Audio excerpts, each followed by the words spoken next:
munud a gwrandewch ar gorsi llefaru gorau'r byd.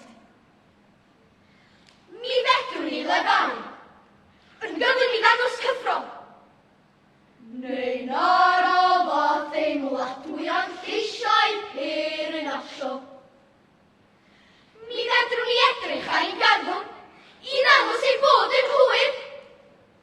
Neu ysgwyd pen yn feddolgar i anghytuno'n llwyr.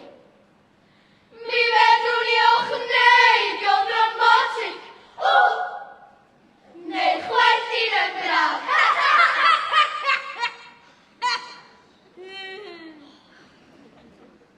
Mae'n hawdd cyfleu gaeafwyr, neu dyddiau poeth yr haf. Mi fedrwn ni rannu'n ddau a llefaru ar wahân.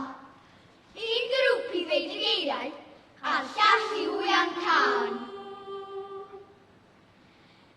Mwyn amrywiaeth. Lleisiau unigol, llinell yr un, i gadw pethau'n ddiddorol. A phan ddaw'r diwedd, sigrwyd yn ddwys cyn gollwng pen i orffwys. Felly arhoswch yma i wrando ar y gystadleuaeth